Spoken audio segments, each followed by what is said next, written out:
اعلان ہوا کہ اگر یہ علی بن ابی طالب قلعے کے اندر گھس گیا تو خیبر قیامت تک ہمارے ہاتھ میں نہیں آ سکتا، اپنی طاقت لگا دو۔ سارے یہودی ٹوٹ پڑے، جتنی فوجیں تھی ٹوٹ پڑی۔ جانتے ہیں حضرت علی اپنا ڈیفنس کیسا کر رہے تھے، اپنے بچاؤ کے لیے کیا کر رہے تھے؟ قلعہ قموس کے دروازے کو جو پھاٹک تھا ایک ہاتھ سے اکھاڑ دیا اور بائیں ہاتھ سے صرف دروازہ پکڑتے تھے، سیدھے ہاتھ سے تلوار سے حملہ کیا کرتے تھے۔ ایک ہاتھ میں دروازہ لے کر کے ڈیفنس کر رہے ہیں، ڈھال بنائے ہوئے ہیں، جہاں سے تیر آئے یا تلوار آئے اس دروازے سے آپ نے اپنے آپ کا ڈیفنس کیا ہے۔ صحابہ کہتے ہیں ہم دیکھتے رہے، وہ دروازے کو ایسے اپنے ہاتھ میں نچا رہے تھے جیسے کوئی چھوٹا کھلونا اپنے ہاتھ میں نچایا جاتا ہے۔ حضرت علی کرم اللہ وجہہ الکریم نے اس قلعے کا پھاٹک توڑ دیا جس کو 20 دنوں سے صحابہ جا کر کے آ رہے تھے، توڑ نہ سکے تھے۔ پھر اس کے بعد جب جنگ ٹھنڈی ہوئی، بعض لوگ یہ کہتے ہیں کہ قلعے کا پھاٹک اٹھا کر کے پھینک دیا، پھینکا نہیں، پوری جنگ بھر حضرت علی اس دروازے کو پکڑ کر کے جنگ کرتے رہے اور قلعے کے اس دروازے کو اپنی ڈھال بنائے رہے۔ جب یہودی سرد پڑ گئے، ٹھنڈے پڑ گئے تو اس قلعے کے دروازے کو آپ نے اٹھا کر پھینک دیا۔ صحابہ کہتے ہیں ہم بعد میں، چونکہ وہ راستے میں پڑا تھا، اٹھانے کے لیے گئے تو 40 صحابہ مل کر کے اس دروازے کو اٹھا نہ پا رہے تھے۔ جو تنہا حیدر کرار اتنی دیر تک اپنے ہاتھ میں لے کر کے لڑتے رہے۔ کون ہے یہ حیدر کرار؟ وہ 6 ہجری کا ایک واقعہ ہے، اس واقعے کو جنگ خیبر کہا جاتا ہے۔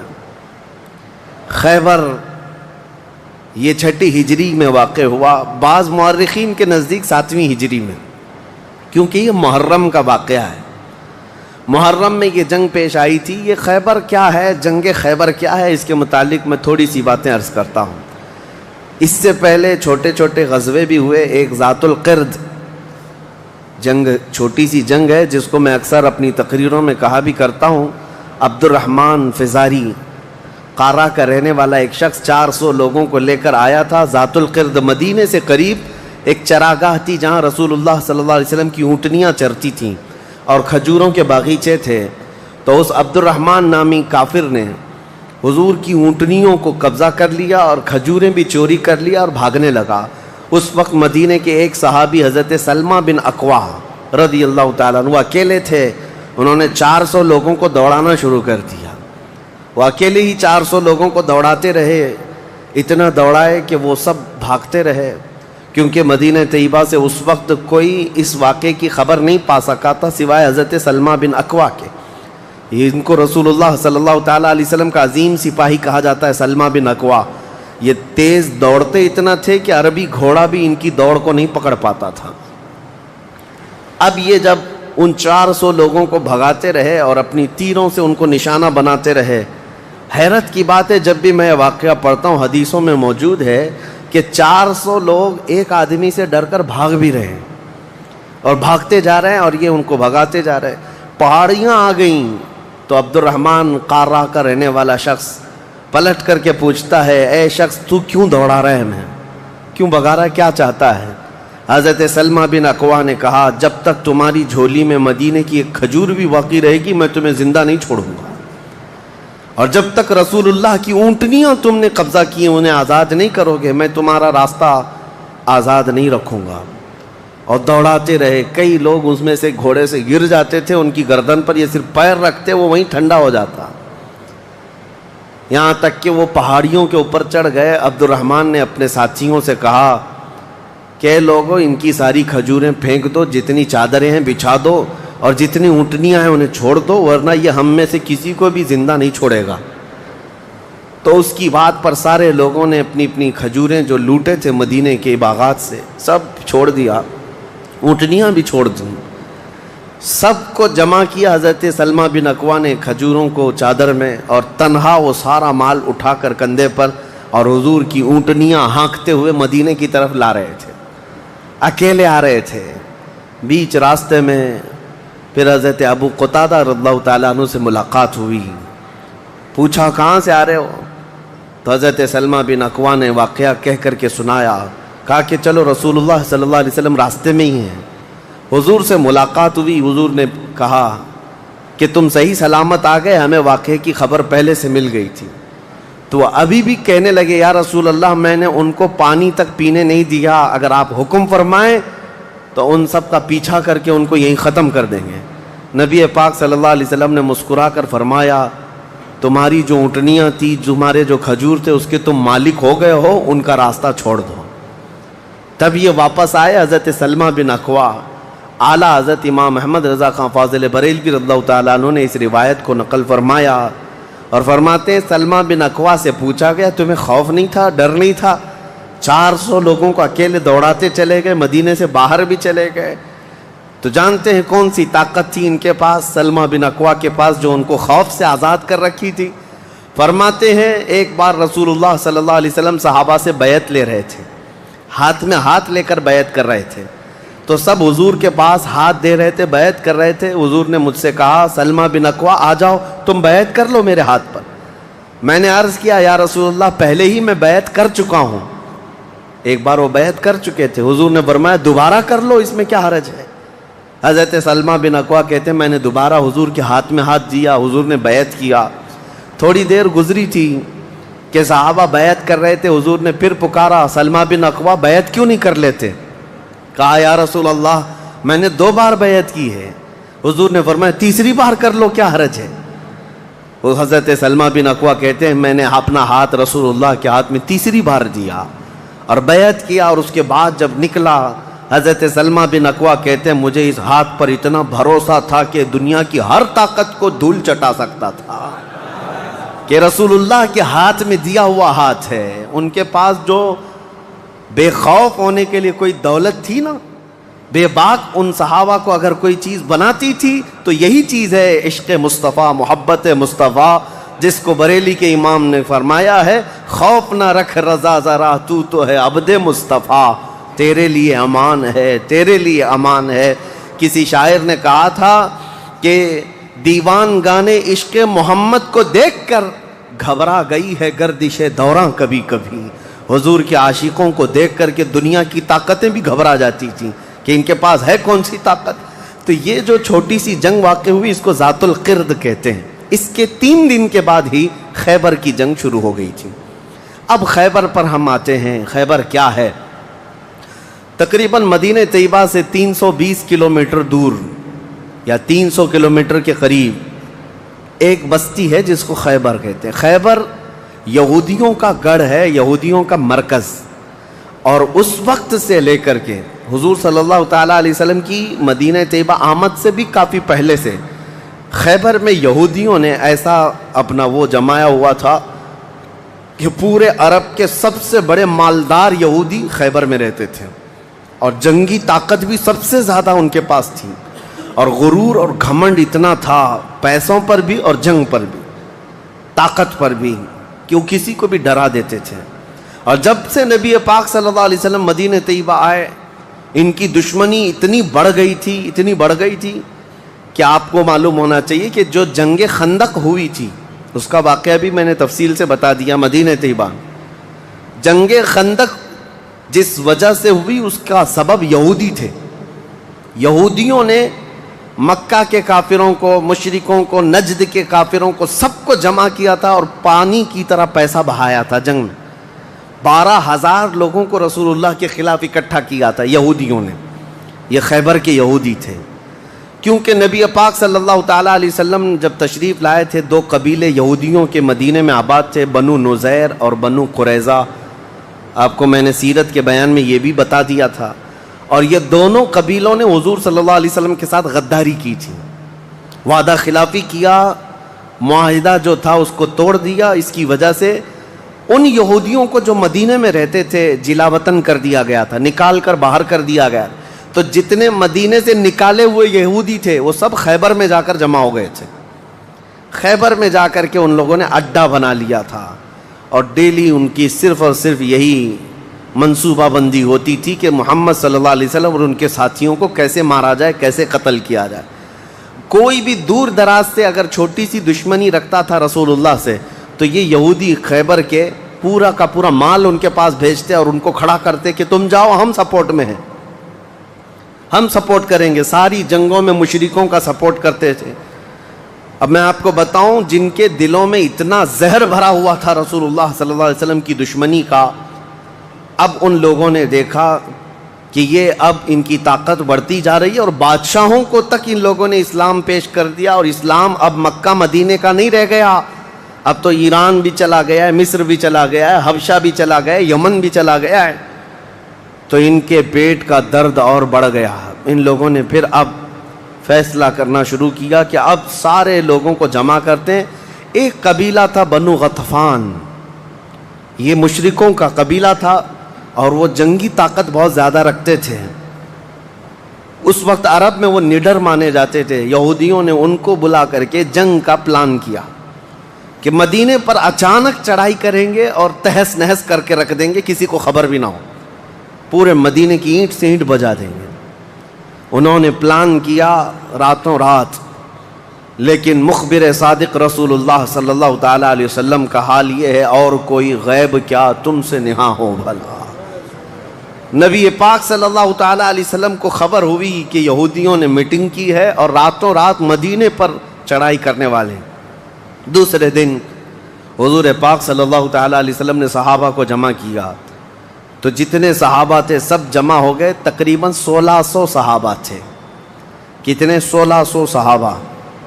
1600 صحابہ مدینہ طیبہ سے نکل پڑے حضور کے ساتھ کہ ان یہودیوں کو خیبر سے نکلنے سے پہلے ان کا راستہ ہم روکیں گے کہ مدینے پر کوئی بھی چڑھائی نہ کر سکے۔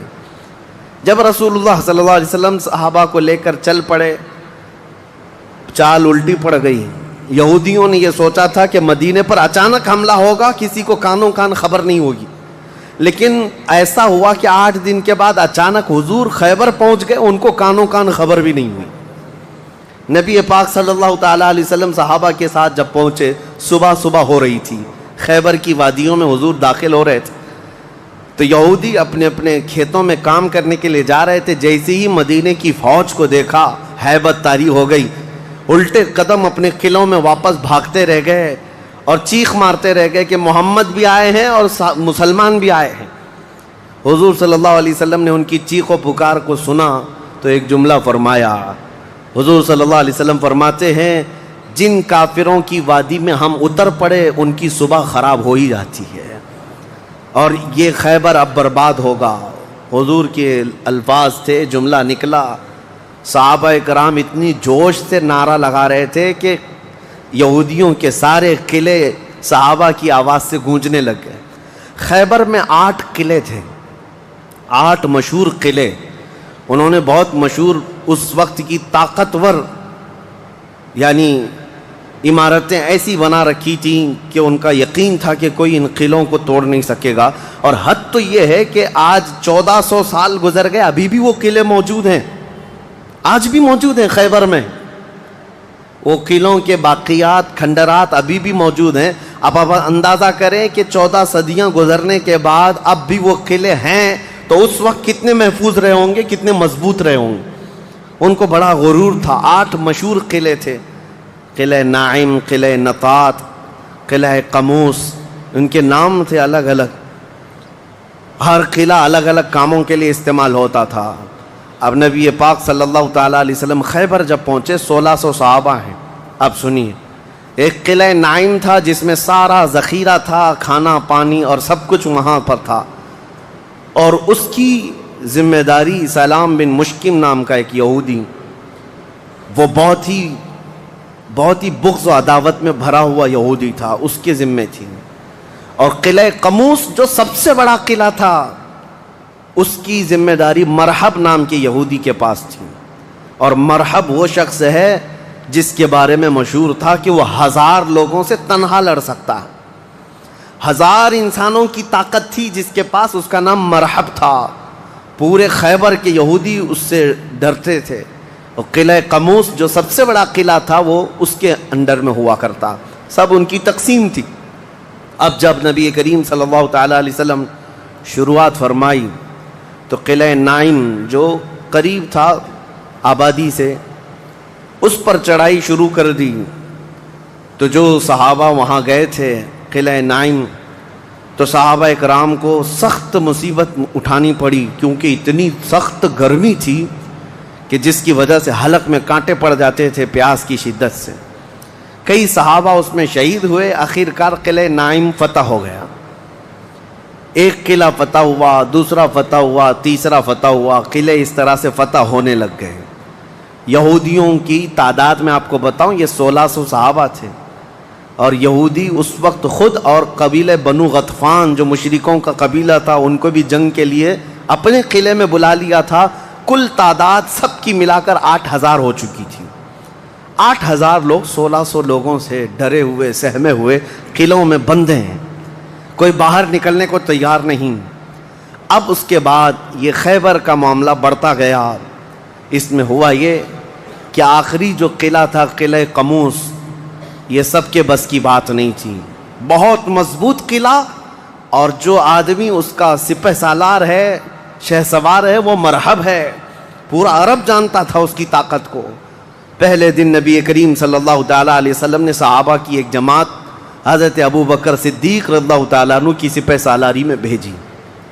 حضرت ابو بکر صدیق آئے, بہت ہی جاں بازی اور بہادری کے ساتھ لڑائی کی, لیکن وہ اتنا سخت تھا کہ یہودیوں کی طرف سے بہت سخت طریقے سے ڈیفنس ہوتا تھا. صحابہ پیچھے ہٹ گئے, کچھ شہید ہوئے, کچھ زخمی ہوئے, واپس آئے.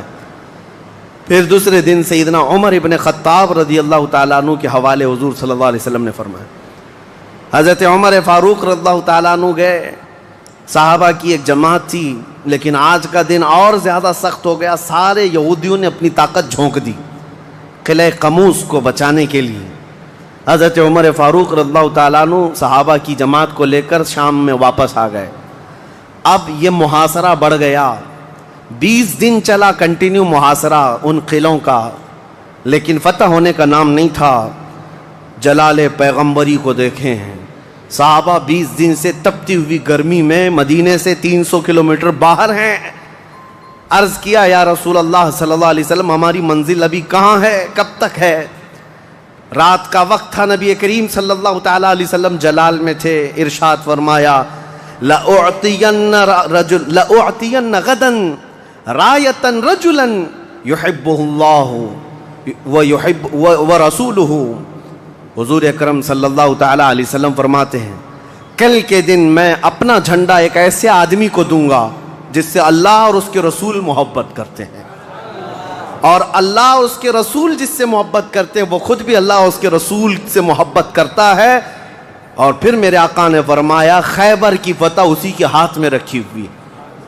صحابہ کہتے ہیں پوری رات بے چینی اور کروٹ لیتے ہوئے ہم نے گزاری. نبی پاک نے بشارت دی ہے تو اب تو ہونا ہی ہے. حضور نے فرما دیا ہے کہ میں کل اپنا جھنڈا اس آدمی کے ہاتھ میں دوں گا جس کو اللہ اور اس کے رسول محبت کرتے ہیں. صحابہ کہتے ہیں, حضرت عمر فاروق رضی اللہ تعالیٰ عنہ فرماتے ہیں میری آنکھ تک نہ لگی پوری رات, اور اس تمنا میں کہ صبح ہوگی تو حضور صلی اللہ علیہ وسلم وہ جھنڈا مجھے دے دیں. کہ اس میں 3 بشارتیں تھیں. ایک بشارت یہ تھی کہ وہ شخص جس کو میں جھنڈا دوں گا وہ اللہ اور رسول سے بہت محبت کرتا ہے.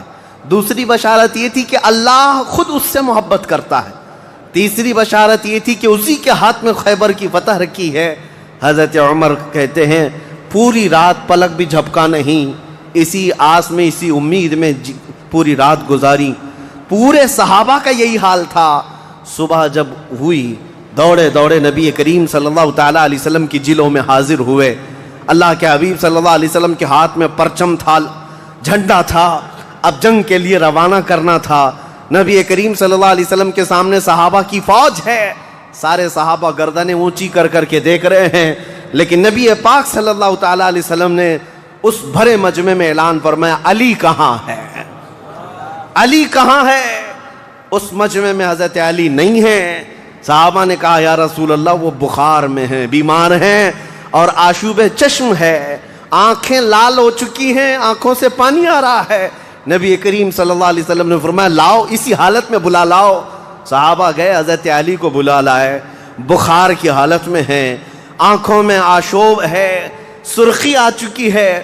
نبی کریم صلی اللہ علیہ وسلم نے قریب بلایا, اپنا لعاب پاک نکال کر ان کی آنکھوں میں لگایا. حضرت علی فرماتے ہیں مجھے ایسا لگا کبھی آنکھوں میں کوئی مرض آیا ہی نہیں تھا, بخار بھی نہیں تھا. نبی کریم صلی اللہ تعالیٰ علیہ وسلم نے اپنے ہاتھ میں موجود پرچم حیدر کرار کے ہاتھ میں دیا، کہا جاؤ علی تمہارے ہاتھ میں اللہ نے فتح رکھی ہے۔ میرے عزیزو، ایک بات میں آپ کو بتا دوں کہ یہ کیا معاملہ ہے، جب رسول کریم صلی اللہ تعالیٰ علیہ وسلم کو یہ معلوم ہے کہ حضرت علی کے ہاتھ میں ہی یہ جنگ فتح ہونی ہے، تو پہلے دن کسی اور کو کیوں بھیجا، دوسرے دن اور صحابی کو بھیجا؟ یہ 20 دن کا محاصرہ کس بات کا تھا؟ یہ سارے معاملات کس لیے تھے؟ ایک بات یاد رکھیں، فتح اسلام کے حق میں ہے اور غالب اسلام ہو کر رہے گا، لیکن قدرت کا قانون یہ ہے، جیسے معراج میں بھی آپ کو معلوم ہے نمازیں تو 5 ہی ہونی تھی، لیکن 9 مرتبہ حضور صلی اللہ علیہ وسلم کو آنا جانا کیوں رکھا گیا؟ خدا کی قدرت کا قانون یہ ہے کہ پہلے اسباب کی طرف دیکھو، بعد میں اسباب کا خالق خود تمہارے لیے راستے پیدا فرمائے گا۔ جنگ تو فتح ہونی ہی ہے، لیکن تمہیں اسٹرگل کرنا پڑے گا، میدان میں مشکلیں اٹھانی پڑیں گی، بعد میں فتح تو تمہارے ہاتھ میں اللہ نے دی ہے۔ حضرت علی کرم اللہ وجہہ الکریم اپنے ہاتھ میں پرچم لے کر کے جب قلعہ قموس کی طرف بڑھتے ہیں، جانتے ہیں وہ تاریخ کا وہ عظیم دن ہے، محرم کی غالباً 9ویں تاریخ ہے۔ میں نے شروع میں ہی کہا کہ یہ ایک تاریخ کا ایسا حصہ ہے جس سے ساری باتیں آگے کی فتوحات جڑی ہوئی ہیں۔ کیوں میں آپ کو بتاتا ہوں، حضرت علی جس انداز سے جا رہے تھے اس وقت لوگوں کے اندر ہیبت طاری تھی، صحابہ آپ کے ساتھ تھے۔ جیسے ہی قلعہ قموس کے پاس گئے، سیدھے حضرت علی کرم اللہ وجہہ الکریم نے للکار کر کے مرحب یہودی کو بلایا کہ باہر آ جا اپنے قلعے سے اور مجھ سے مقابلہ کر۔ وہ ہاتھی کی طرح سے ڈیل ڈول رکھتا تھا اور خرامہ خرامہ سامنے آیا اور للکار کر کے کہنے لگا قد علمت خیبر انی مرحب شاک السلاح مجرب، تمہیں معلوم ہے پورا خیبر مجھے جانتا ہے کہ میں مرحب ہوں۔ شعر پڑھ رہا تھا، پورا خیبر جانتا ہے کہ میں مرحب ہوں، سر سے لے کر پیر تک ہمیشہ ہتھیار میں رہتا ہوں، اور نہایت ہی تجربہ کار آدمی کہ جس کا وار کبھی خالی نہیں جاتا ہے۔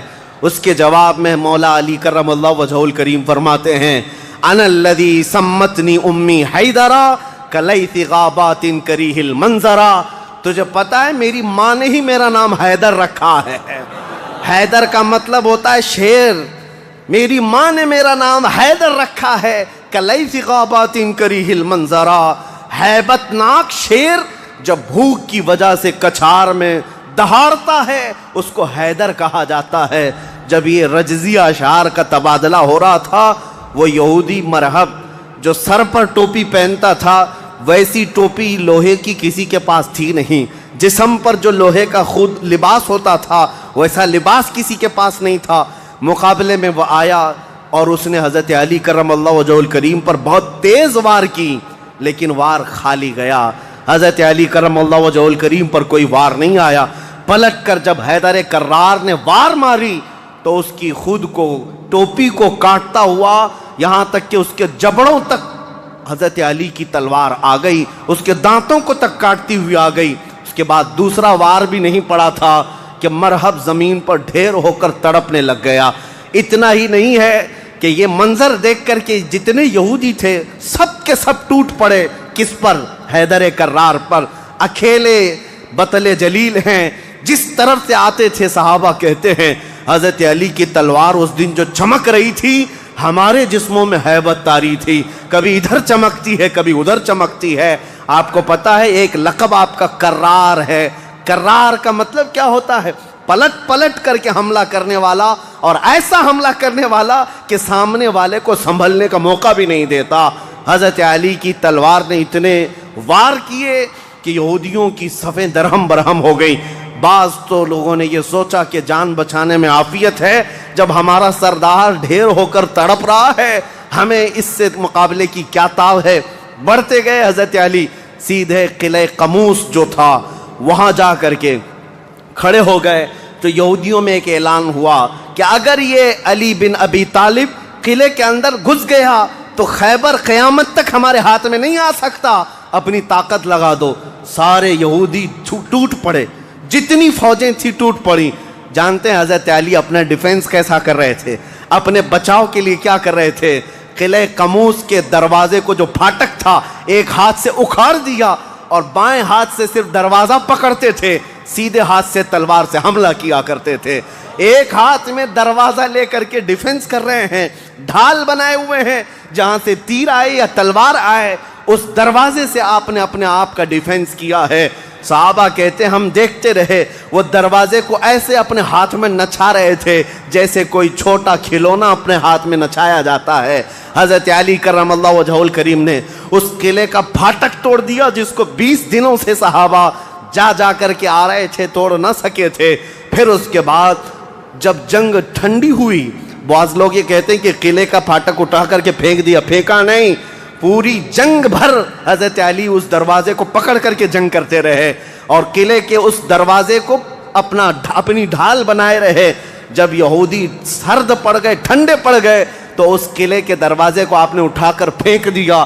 صحابہ کہتے ہیں ہم بعد میں، چونکہ وہ راستے میں پڑا تھا، اٹھانے کے لیے گئے تو 40 صحابہ مل کر کے اس دروازے کو اٹھا نہ پا رہے تھے۔ جو تنہا حیدر کرار اتنی دیر تک اپنے ہاتھ میں لے کر کے لڑتے رہے۔ کون ہے یہ حیدر کرار؟ یہ وہی حیدر کرار ہے جب رسول اللہ صلی اللہ علیہ وسلم نے مکہ مکرمہ میں سب سے پہلے اسلام کی دعوت دی تھی تو مکہ والوں نے انکار کیا تھا۔ 9 سال کا ایک بچہ کھڑا ہوا تھا، کہا یا رسول اللہ میں آپ کے دین کی حمایت کروں گا۔ پتلی پتلی ٹانگیں تھی، کمزوری تھی۔ رسول اللہ نے اس 9 سال کے بچے کو دیکھا اور سینے سے لگایا اور بارگاہ رب العزت میں عرض کیا کہ مولا اس کی ٹانگوں میں اور اس کی بازوؤں میں تو طاقت عطا فرما۔ وہ 9 سال کا بچہ جب 25 سال کا ہو گیا تو فاتح خیبر بن کر کے نکلا، حیدر کرار بن کر کے نکلا۔ اسی لیے سچ کہا ہے جس نے کہا ہے شاہ مرداں شیر یزداں قوت پروردگار، لا فتح الا علی لا سیف الا ذوالفقار۔ یہ ہے جس کا مطلب یہ ہوتا ہے فارسی میں شاہ مرداں شیر یزداں، نوجوانوں کا اگر کوئی بادشاہ ہے تو وہ حیدر کرار ہے۔ شیر یزداں اگر اللہ کا کوئی شیر ہے تو حیدر کرار ہے۔ قوت پروردگار، اللہ کی طاقت کا مظہر دیکھنا ہے تو وہ علی بن ابی طالب ہے۔ لا فتح الا علی، سچ کہا جس شاعر نے کہا لا فتح الا علی، پورے لوگوں میں اگر جوان کوئی کہانے کے لائق ہے تو وہ علی بن ابی طالب کا نام ہے۔ لا سیف الا ذوالفقار، اور دنیا میں اگر کسی تلوار کو تلوار کہلانے کا حق ہے تو وہ ذوالفقار حیدری کا نام ہے۔ عزیزان گرامی اوقات، یہ خیبر فتح ہوا، جیسے یہ خیبر فتح ہوا صحابہ میں اتنا جوش بھر گیا تھا، نہ قلعہ قموس باقی رہا نہ مرحب باقی رہا، اور خیبر کو جو مولا علی نے اس وقت توڑا تھا 14 صدیاں گزر گئی، آج تک یہودیوں کا اس میں داخلہ نہ ہو سکا تھا۔ یہودیوں کو پتا تھا ایک بار علی اس میں داخل ہو گیا تو قیامت تک خیبر ہمارے ہاتھ میں نہ آ سکے گا۔ آپ کو پتا ہے 2018 کی بات میں بتاؤں، 2018 میں انگلینڈ میں لندن کی سڑکوں پر پوسٹر اور بینر ہورڈنگ کارڈ لیے ہوئے یہودی احتجاج کر رہے تھے، پروٹیسٹ کر رہے تھے کہ خیبر ہمارا تھا، ہم کو نکالا گیا تھا، اور تمہاری ہماری لاسٹ جنگ خیبر تھی، اس کے بعد نہیں ہوئی۔ اس طرح کی باتیں، یعنی میں نے محسوس کیا کہ مسلمان تو بھول گئے خیبر کیا ہے، یہودیوں کو جن کو مار پڑی تھی آج بھی یاد ہے کہ مولا علی نے کیسے مارا تھا، آج بھی یاد ہے کہ حیدر کرار کی وار کیسی تھی۔ صدیاں گزر گئیں، وہ زخم ابھی تک بھرا نہیں ہے۔ اسی لیے میرے عزیزو، آپ کو دیکھنا چاہیے کہ گریٹر اسرائیل کا نقشہ جو انہوں نے بنایا ہے، اسرائیل جو آج فلسطین کے حصے میں زبردستی قبضہ کیا ہوا ایک چھوٹا سا ملک، ناجائز قبضہ، انہوں نے جو اپنے خوابوں کا ایک نقشہ بنایا ہے کہ اسرائیل کہاں تک ہوگا، انٹرنیٹ پر دیکھیں گے تو آپ محسوس کریں گے انہوں نے گریٹر اسرائیل کا نقشہ جو بنایا اس میں خیبر بھی شامل کیا ہے کہ خیبر تک، مدینے کی وادیوں تک ان کو اسرائیل بنانا ہے، جہاں سے ہم نکلے تھے وہاں واپس آئیں گے، لیکن انشاءاللہ العزیز ایسا کبھی نہیں ہوگا۔ مولا علی کرم اللہ وجہہ الکریم کی وار جو پڑی تھی وہ قیامت تک تازہ رہے گی انشاءاللہ۔ میرے عزیزو، خیبر فتح ہونے کے بعد اب عدل مصطفیٰ کو بھی دیکھو، نبی کریم صلی اللہ تعالیٰ علیہ وسلم، یہ وہ یہودی ہیں جو ساری جنگوں میں جڑ کا کام کرتے رہے، جڑ کا کام کرتے رہے، لوگوں کو بھڑکانے میں، حضور کے خلاف دشمنی پر ابھارنے میں، پیسہ بہانے میں سب کام کرتے رہے، آج سب ٹوٹ کر بکھر گئے۔ نبی کریم صلی اللہ تعالیٰ علیہ وسلم کو اب کیا کرنا تھا؟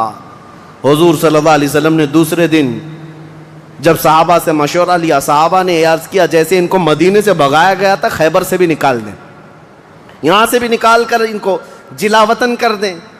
لیکن وہ مصطفیٰ کریم صلی اللہ تعالیٰ علیہ وسلم جو عظیم اخلاق لے کر کے زمین پر تشریف لائے، خیبر کے یہودیوں سے پوچھا کہ تم کو جلا وطن کیا گیا تھا اور تم نے بار بار ایگریمنٹ توڑا، معاہدے توڑے، اب یہاں سے بھی تمہیں جلا وطن کرنے کا مشورہ آیا ہے صحابہ سے؟ یہودیوں نے رونا دھونا شروع کیا اور کہا آپ اللہ کے نبی محمد مصطفیٰ صلی اللہ علیہ وسلم عدل کے شہسوار ہیں، ہمیں موقع عطا کریں، ہم خیبر چھوڑ کر جانا نہیں چاہتے، ہماری زمینیں ہمیں دے دیں، لیکن سال بھر میں جتنی بھی اس کی آمد ہوگی اس کا آدھا ہم مدینے پہنچا دیں گے، کھجوریں ہوں، فصلیں ہوں۔ نبی کریم صلی اللہ تعالیٰ علیہ وسلم نے سب کو معاف کر دیا، خیبر ان کے حوالے کر دیا، اور پھر وہ آدھا حصہ مدینہ طیبہ ہر سال دینے کے لیے راضی ہو گئے، اور اس پر حضور صلی اللہ علیہ وسلم نے فیصلہ فرما لیا۔ اب اتنی بات نہیں، حضرت عبداللہ بن رواحہ رضی اللہ تعالیٰ عنہ ہر سال جب یہ خیبر آتے یا ایک دوسرے صحابی یہ آدھا حصہ لینے کے لیے آتے تھے تو پورے خیبر کے یہودی مال جمع کرتے، اس میں آدھا آدھا حضرت عبداللہ فرما دیتے، اور اس کے بعد یہ نہیں ہے کہ لے کر کے نکل جاتے، سارے یہودیوں کو جمع کرتے، کہا میں نے پورے مال کا آدھا آدھا کیا ہے، ان میں سے جو حصہ تمہیں پسند ہے وہ رکھ لو، باقی مدینے بھیج دو۔ یہودی کہتے ہیں ایسا عدل ہم نے کہیں دیکھا ہی نہیں کہ ہمیں پہلے کہہ دیا جائے، ورنہ کوئی بھی ہوتا حاکم تو اچھا مال اٹھا لیتا اور برا مال چھوڑ کے چلا جاتا۔ یہ رسول اللہ کے صحابہ تھے، کہتے جو تمہیں پسند ہے وہ رکھ لو، جو چھوٹ گیا وہ مدینے بھیج دو۔ اتنے ہونے کے باوجود بھی حضور صلی اللہ تعالیٰ علیہ وسلم کے ساتھ انہوں نے کیا کیا؟ حضور 3 دن کے بعد خیبر سے نکل رہے تھے، زینب نام کی خاتون تھی جس کا شوہر قتل ہو گیا تھا، وہ حضور صلی اللہ تعالیٰ علیہ وسلم کے پاس بڑی محبت لے کر کے آئی، بہت محبت کے ساتھ، اور یوں کہا کہ میں آپ کی پیروکار ہوں، بڑی مشتاق تھی آپ کے دیکھنے کی، آپ میرے گھر تشریف لائیں۔ حضور صلی اللہ تعالیٰ علیہ وسلم کو اور کچھ صحابہ کو اس نے اپنے گھر پر دعوت کی، اور دعوت کیا کیا؟ کھانے میں اور گوشت میں نہایت ہی خطرناک زہر ملایا اور حضور صلی اللہ تعالیٰ علیہ وسلم کو زہر دیا۔ جو صحابہ موجود تھے حضور صلی اللہ علیہ وسلم کے ساتھ دعوت میں، جیسی حضور نے پہلا لقمہ اٹھایا، جو گوشت کی بوٹی تھی یا جو لقمہ تھا وہی بول پڑا رسول اللہ صلی اللہ علیہ وسلم کہ مجھ میں زہر ملا ہوا ہے۔ نبی کریم صلی اللہ تعالیٰ علیہ وسلم نے ابھی اپنی زبان پر لگایا ہی تھا، نکال کر پھینک دیا، لیکن دوسرے ایک صحابی حضور سے پہلے پیٹ بھر کر کھا چکے تھے اور وہ زہر کے اثر سے فوراً ہی شہید ہو گئے۔ یہ یہودیوں نے حضور کے معافی کے بعد، اعلان کے بعد پھر بھی یہ ہرزہ سرائیاں، یہ سارے کام کرتے رہے اور آج تک کرتے آئے ہیں۔ آج تک نبی کریم صلی اللہ تعالیٰ علیہ وسلم نے اس کے باوجود معلوم ہونے کے بعد یہودیوں کو بلایا کہ اس خاتون کا کیا کیا جائے۔ اس نے اقرار کر لیا، کہا کہ ہاں ہم نے زہر ملایا تھا۔ کہا کیوں؟ کہا ہم یہ دیکھ رہے تھے اگر آپ اللہ کے سچے رسول ہیں تو آپ کو خبر ہو جائے گی، ورنہ ہم کو آپ سے نجات مل جائے گی، ہم بچ جائیں گے، آپ زہر سے ختم ہو جائیں گے۔ نبی کریم صلی اللہ تعالیٰ علیہ وسلم تو زہر کے اثر سے کچھ نہیں ہوا اور حضور بچے اس زہر سے، لیکن ان یہودیوں میں سے کوئی بھی اسلام کی طرف آیا بھی نہیں۔ نبی کریم صلی اللہ تعالیٰ علیہ وسلم نے اس خاتون سے بدلہ نہیں لیا، اسے معاف کر دیا، اپنی ذات کے لیے حضور نے کبھی بدلہ لیا ہی نہیں، اسے چھوڑ دیا اور پھر وہاں سے نکل پڑے۔ یہ زہر کا جو اثر تھا پوری زندگی بھر رسول کریم صلی اللہ تعالیٰ علیہ وسلم کے تالو پر، سر پر اثر لگا رہا، جلن ہوتی تھی، تھوڑا چکھا ہی تھا۔ اتنا خطرناک زہر یہ یہودیوں کے پاس ہوا کرتا کہ انہوں نے اپنے زہر سے کئی لوگوں کو مارا ہے۔ یہ یہودی ایسی قوم ہے جس پر اللہ تعالیٰ نے قرآن میں لعنت فرمائی، یوں ہی نہیں۔ بعض لوگوں کو لگتا ہے کہ بار بار اس ٹاپک پر کیوں ہیں؟ ارے میاں ہم ہر نماز میں یہ کہتے ہیں غیر المغضوب علیہم ولا الضالین، سورہ فاتحہ کے اخیر میں۔ المغضوب کا مطلب ہے جس پر اللہ کا غضب ہوا وہ قوم یہودیوں کی ہے۔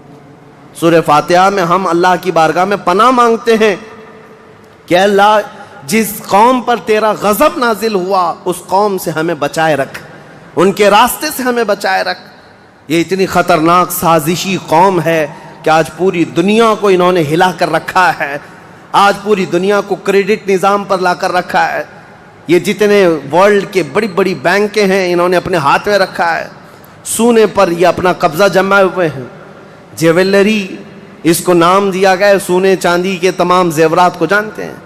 اس کے ایک محقق نے کہا تھا جیوز، یہودی جیو کہلاتے ہیں، اور جیو سے انہوں نے جیولری کر دیا ہے کہ سونے چاندی کا حق صرف اور صرف جیوز کے پاس ہے، یعنی یہودیوں کے پاس، دوسرے کوئی اس کا حق نہیں رکھتے۔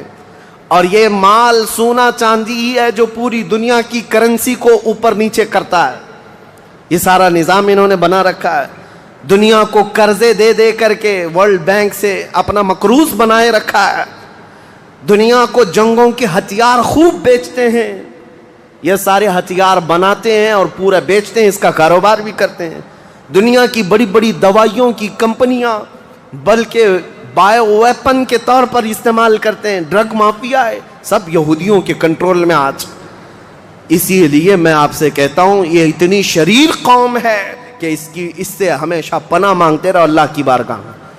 اور اخیر میں آپ کو بتا دوں جب قیامت کے قریب حضرت عیسیٰ علیہ السلام آئیں گے اور وہ اس وقت دجال کو قتل کر رہے ہوں گے، اور دجال کی فوج میں 60,000 یہودی ہوں گے، 60,000 یہودی اس کے ساتھ جنگ لڑ رہے ہوں گے ایمان والوں کے ساتھ اس کی حمایت میں، اور حضرت عیسیٰ علیہ السلام کے ہاتھ سے قتل ہوں گے۔ تو حدیث پاک میں ہے کہ جہاں حضرت عیسیٰ علیہ السلام جائیں گے یا مسلمان جو عیسیٰ علیہ السلام کے ساتھ ہوں گے، ان مسلمانوں کو جو پتھر ہیں جگہ جگہ کے، وہ پتھر پکار کر کہیں گے یا مسلم ورائی یہودین اقتلہ، اے مسلمان میرے پیچھے ایک یہودی چھپا ہوا ہے، آجا اسے قتل کر دے۔ پتھر تک بولے گا کہ یہودی یہاں چھپا ہوا ہے۔ اس سے آپ اندازہ کریں یہ ایسی شریر قوم ہے جس سے پتھر بھی پناہ مانگتے ہیں۔ کہتا ہوں ہم محرم کے آتے ہی 10 مجالس سجاتے ہیں، ذکر امام حسین کے نام پر، ذکر شہدائے کربلا کے نام پر۔ یہ کوئی نئی بات نہیں ہے، برسوں سے یہ ریت چل رہی ہے، اور ہمارے مشائخ، ہمارے علماء، اسلاف سبوں نے سنایا اور ہم تک منتقل کیا، ہم بھی سنا رہے ہیں، اپنے بچوں کو منتقل کر رہے ہیں۔ کل یہ ہمارے بچے اس ممبر پر بیٹھیں گے اور یہی تذکرے سنائیں گے۔ لیکن ایک بات میں آپ سے کہتا ہوں، لوگ ہم سے یہ کہتے ہیں کہ ہر سال یہ واقعات، ہر سال یہ کربلا کے تذکرے کیوں سنائے جاتے ہیں؟ ہو گیا تھا کربلا ایک بار، بار بار اس کو کیوں سنایا جاتا ہے؟ میرے عزیزوں، چلو اگر میں بار بار سناتا ہوں تو سننے والے بار بار کیوں سنتے ہیں؟ سننے والے کیوں سنتے ہیں؟ بولنے والا اگر بار بار سناتا ہے تو سننے والے چھوڑتے بھی تو نہیں ہیں۔ بات پتہ یہ چلتی ہے کہ نہ بولنے میں یہ پرانا لگتا ہے، نہ سننے میں پرانا لگتا ہے۔ حسین اعظم کے ذکر میں جدت ہے، لذت ہے اور ایک نیا پن ہے، اور انہی مجالس کے صدقے ہم بہت سارے تذکرے بھی کر لے جاتے ہیں۔ عزیزان گرامی، یہ تمام ہماری محافل کا سب سے پہلے میں شکر بجا لاتا ہوں رب ذوالجلال کی بارگاہ میں، اس کائنات کے خالق نے، ہم سب کے پالنہار حقیقی نے ہمیں اس دنیا میں وجود بخشا، اور پھر حکم یہ دیا کہ تم زمین پہ چلنے والی چیزوں کو غور سے دیکھو۔ قل انظروا ماذا فی السماوات والارض، تم آسمانوں میں غور سے دیکھو کیا کیا چیزیں ہیں۔ یہ کیوں دیکھنے کا حکم بار بار رب تعالیٰ ہمیں فرماتا ہے؟ اس لیے کہ تم مجھ تک پہنچ سکو، رب تعالیٰ کی معرفت تمہیں حاصل ہو جائے۔ انسان کا اس دنیا میں آنے کا ایک مقصد یہی ہے کہ وہ اپنے خالق کو پہچانے، اپنے مالک کو پہچانے، اپنے رب کو، اپنے پالنے والے کو پہچانے۔ اور دنیا یہاں ہر ایک کو پہچانتی رہ گئی، اور رب ذوالجلال جس کو پہچاننے کے لیے بھیجا گیا تھا اس کی طرف تک وہ دو بھی نہیں کیا، محنت بھی نہیں کیا اور پوچھا بھی نہیں۔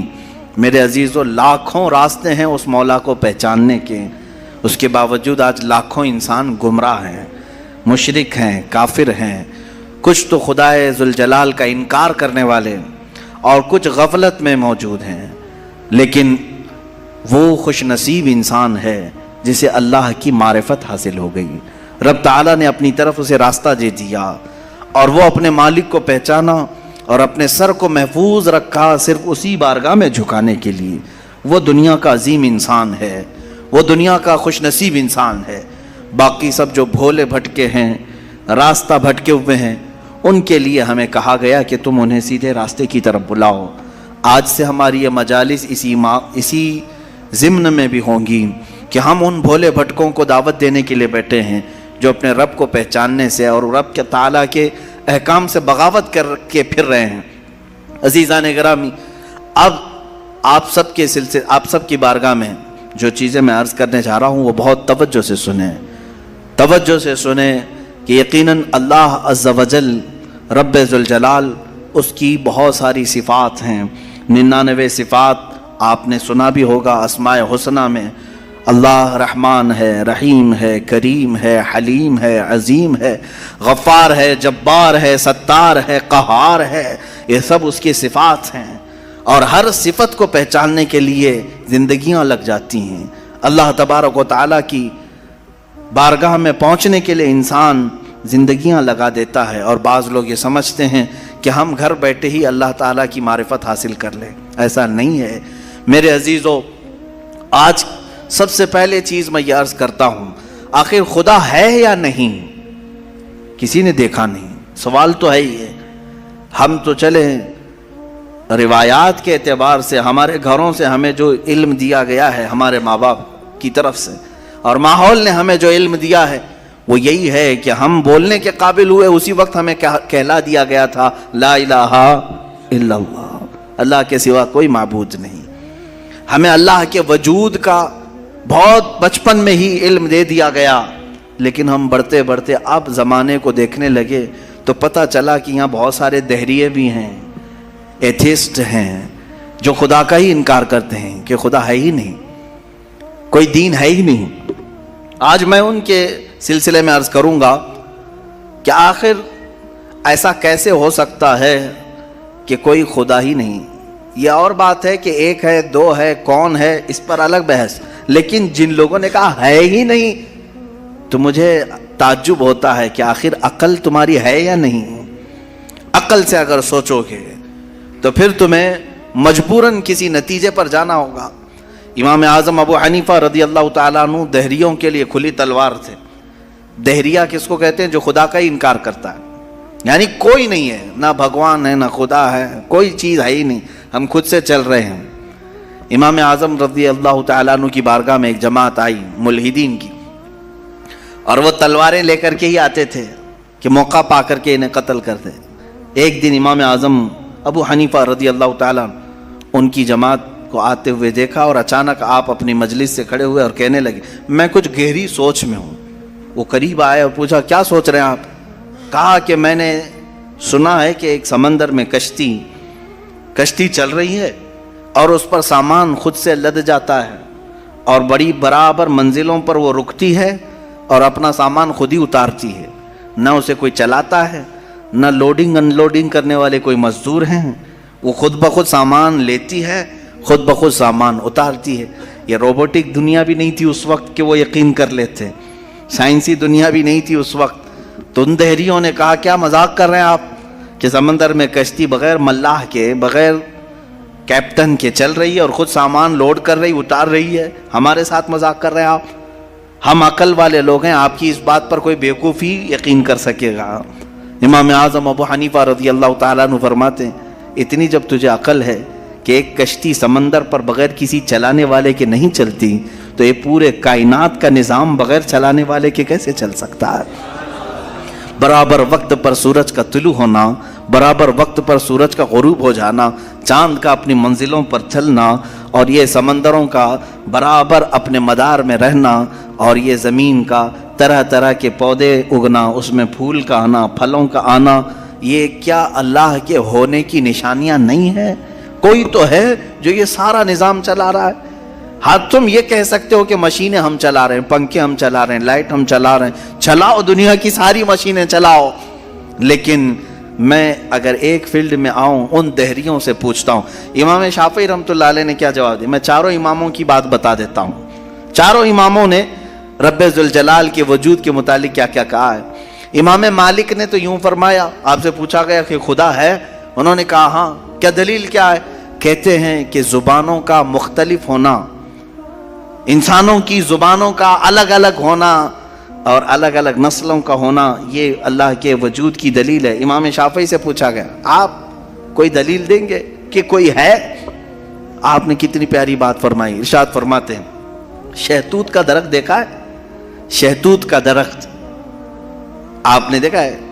شہتوت جو ہے بہت باریک باریک سے پھل ہوتے ہیں، میٹھے ہوتے ہیں، اور اس کا پتا جو ہے وہ کئی قسم کے جانور کھاتے ہیں. شہتوت کے پتے کو شہد کی مکھی بھی چوستی ہے. شہتوت کے پتے کو گائے بکریاں بھی کھاتی ہیں، ہرن بھی کھاتی ہے. یہ سب کے سب شہتوت کے پتے کو کھاتے ہیں. شہتوت کا پتا ایک رنگ کا ہوتا ہے، ایک ہی ٹیسٹ کا ہوتا ہے. امام شافعی فرماتے ہیں شہد کی مکھی اسی شہتوت کے پتے پر بیٹھتی ہے، چوستی ہے اور اپنے چھتے میں جا کر کے شہد اگل رہی ہے. بکریاں اور گائے اس شہتوت کے پتے کو کھاتی ہیں، مینگنیاں ڈال رہی ہیں یا دودھ دے رہی ہیں. اسی شہتوت کے پتے کو ہرن کھاتی ہے. ہرن نافع پیدا کرتی ہے جو مشک کی طرح ایک نافع ہوتا ہے، نہایت ہی اچھی خوشبو اس کے اندر آتی ہے. امام شافعی فرماتے ہیں ایک شہتوت کا پتا بکری میں جائے تو الگ اثر کرے، شہد کی مکھی میں جائے تو الگ اثر کرے، گائے میں جائے اور ہرن میں جائے تو الگ اثر کرے. آخر ایک شہتوت کے پتے سے نافع، دودھ اور شہد بناتا کون ہے؟ بناتا کون ہے؟ اسی میں امام شافعی فرماتے ہیں ہم روٹی کا ایک ٹکڑا کھاتے ہیں، روٹی کا ایک ٹکڑا کھاتے ہیں، اندر جسم میں یہ روٹی جانے کے بعد آپ سب کو معلوم ہے اس میں سے کچھ حصہ گوشت بنتا ہے، کچھ حصہ خون بنتا ہے، کچھ حصہ پیپ بنتا ہے، کچھ حصہ منی بنتا ہے، باقی کا بچا ہوا فضلہ پخانہ بن کر نکل جاتا ہے. ایک روٹی گیہوں کی کھاؤ، جو کی کھاؤ، جوار کی کھاؤ، روٹی ایک ہی طرح کی ہے. اور اس سے گوشت کون بناتا ہے، خون کون بناتا ہے، اور پیپ کون بناتا ہے، منی کون بناتا ہے، سب کی الگ الگ قسمیں ہیں. امام شافعی فرماتے ہیں تمہاری ہزاروں مشینیں ایک طرف، لیکن اندر جو نظام چلاتا ہے وہ کوئی تو ایک ہے، کوئی تو ہے. تمہیں ماننا ہوگا. میں دہریوں کے متعلق کہہ رہا ہوں جو ملحدین ایتھیسٹ ہیں، جن کا کہنا ہے کہ کوئی ہے ہی نہیں، کوئی خدا ہی نہیں، تو ان سے میں کہتا ہوں کوئی بتاؤ تو صحیح آخر یہ چلا کون رہا ہے؟ یہ کون چلا رہا ہے؟ ہمارے جسم کے اندر کا نظام کون چلا رہا ہے؟ اور قرآن نے انہی کی طرف بار بار اشاروں میں بتایا ہے، آیات میں، کہ کیا تم دودھ کو نہیں دیکھتے؟ دودھ کہاں سے پیدا ہوتا ہے؟ کہ اللہ تعالیٰ فرماتا ہے کہ ہم نے دودھ کو گائے کے خون اور اس کے گوبر کے بیچ میں سے پیدا کیا ہے. اس کا فضلہ گائے کا گوبر ہے پیٹ کے اندر اور اس کا خون بھی ہے. خون نہایت ہی سرخ، گوبر نہایت ہی الگ رنگ کا، اور اس کے بیچ سے صاف و شفاف دودھ کا نکلنا. دودھ آتا ہے، نہ کبھی اس میں گوبر کی بو آئی، نہ کبھی خون کا رنگ آیا. قرآن کہتا ہے آخر یہ کون ہے جو اس طرح صاف ستھری غذا نکالتا ہے تمہارے لیے؟ کیا شہد کی مکھی کو نہیں دیکھتے؟ قرآن کہتا ہے جب وہ ڈنک مارتی ہے تو اس کے زہر کا کوئی علاج نہیں ملتا. شہد کی مکھی اگر ڈنک مارے تو زہر چڑھ جاتا ہے اور کئی لوگوں کی موت بھی ہوتی ہے، لیکن وہی اپنے چھتے پہ بھی تھوکے تو وہ نہایت ہی میٹھی غذا ہے، نہایت ہی میٹھی غذا ہے. شہد کی مکھی اپنا رس چھتے پر ڈالے تو وہ دنیا کی سب سے اچھی غذا، وہی اگر کسی کو ڈنک مارے تو سب سے برا زہر ہے. اعلیٰ حضرت رضی اللہ تعالیٰ عنہ نے اپنے آپ کو یوں فرمایا ہے کہ میں وہ شہد کی مکھی ہوں جس کی مٹھاس کا بھی جواب نہیں، جس کے ڈنک کا بھی جواب نہیں. یہ تو ضمناً میں نے بات عرض کی. خدا قدیر و جبار کے وجود پر میرے عزیزو ایک دو نہیں لاکھوں مثالیں